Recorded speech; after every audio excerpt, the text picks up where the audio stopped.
Selamat berjumpa, penuh syukur dan sukacita. Sekalipun kita menghadapi pergumulan yang tidak mudah pada hari-hari yang penuh dengan tantangan ini, mari kita bersatu di dalam doa. Kami bersyukur untuk kesempatan yang Engkau nyatakan buat kami ya Bapa, untuk seluruh penyertaan dan pertolongan yang boleh kami rasakan, bahwa semuanya tidak lepas dari campur tangan-Mu. Biarlah sapaan yang kami terima ini menguatkan panggilan kami, agar kami tetap setia di dalam mengikut Engkau. Di dalam nama Tuhan Yesus kami berdoa. Amin.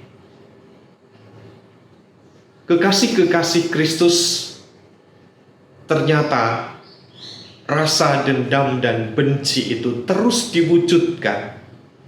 Sekalipun Saul telah ditolak oleh Allah, Saul ingin memposisikan dirinya sebagai seorang pemimpin. Ia berusaha untuk menempatkan salah satu anaknya menjadi penggantinya. Isi-Boset, itulah orang yang dijadikan raja oleh Saul, dengan harapan ia dapat menandingi Daud sebagai raja yang sah yang telah diurapi oleh Allah.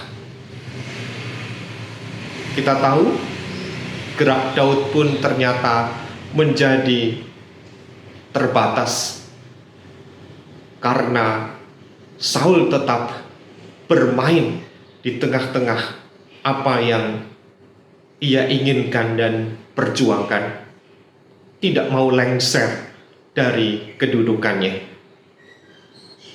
Dan apa yang terjadi, sekalipun kekuasaan Daud dibatasi hanya dengan wilayah yang sempit meliputi Yehuda, kalau Tuhan sudah berkenan, maka semuanya tidak ada yang mustahil.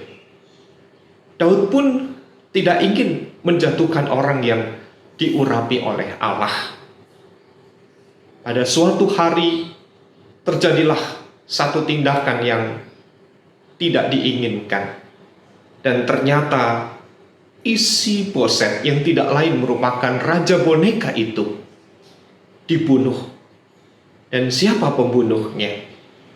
Pembunuhnya ternyata orangnya sendiri, orang yang sebenarnya kelompok penjahat yang bernama Rekab dan Baana.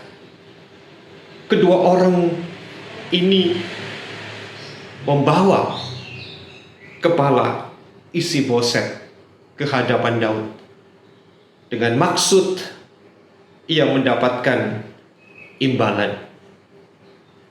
Namun kita tahu bukan hadiah yang diberikan kepada Rekab dan Baana. Ditangkaplah mereka dan dijatuhlah hukuman kedua orang tersebut karena apa yang dilakukan adalah kekejian, tindakan yang tidak sepantasnya. Daud memang akan menjadi raja yang benar, raja yang berkuasa.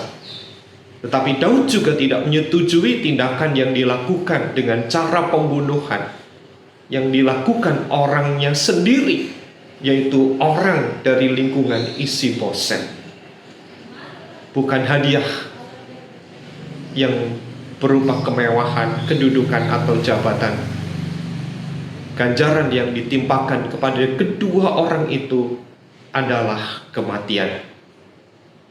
Kekasih-kekasih Kristus, dari kisah 2 Samuel pasal yang keempat ini, dari ayat 1 sampai dengan ayat yang ke-12, mengingatkan kepada kita, sekalipun kita berada dalam tekanan, sekalipun kita berhak untuk mendapatkan bagian kita, sekalipun kita menduduki apa yang seharusnya kita peroleh karena sudah waktunya.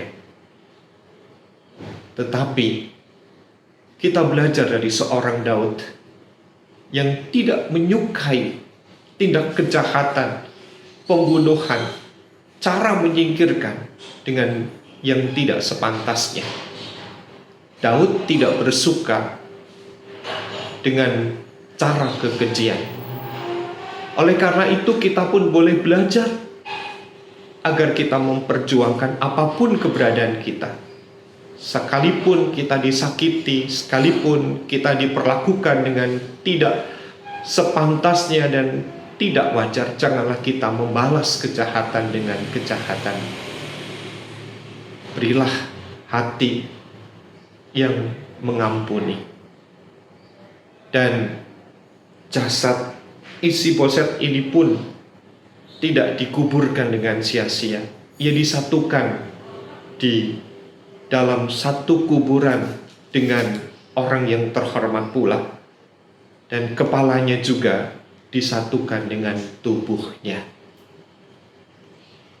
Kiranya kita dimampukan untuk melakukan tindakan yang baik dan terpuji.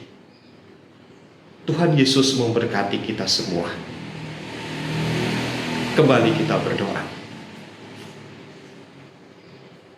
Apapun keberadaan kami, ya Bapa, jika kami mengalami tindakan yang tidak sepantasnya kami lakukan dan ada orang lain yang bertindak seolah membela diri kita, ajarkan kepada kami semua agar kami tetap menempatkan dengan bijak, dengan hati untuk mewujudkan damai. Kesalahan adalah kesalahan, dan biarlah kita boleh belajar untuk menjadi orang-orang yang disanggupkan memiliki hati seperti Daud, hati yang tidak menyukai kekejian dan kejahatan. Mampukan kami melewati pergumulan yang tidak mudah pada hari-hari yang penuh kesulitan ini. Di dalam Kristus kami berserah dan memohon. Amin.